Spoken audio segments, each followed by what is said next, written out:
Smart 20, kung familiar ka.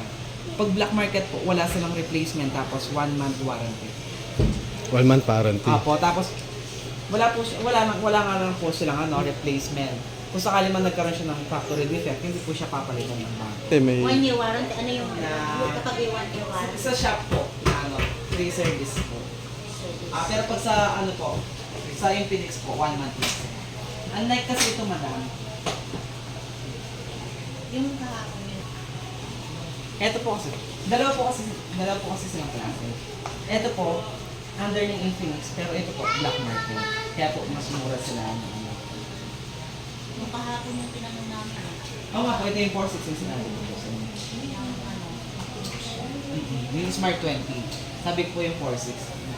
Dalawang klase kasi yan, black market po, tapos under ng Infinix.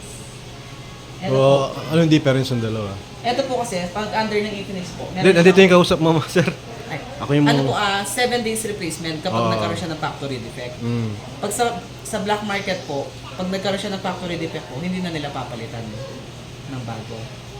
Ay, yung price magkaiba, gano'n. Oo. Magkano yun? Ito po, talaga 5,000, pero kapag sa Suki ko, nabibigay ko siya hanggang 4,800. Ito pong black market, 4,800, pero pwede naman siyang 4,600. Tapos ito po, 2 years yung warranty.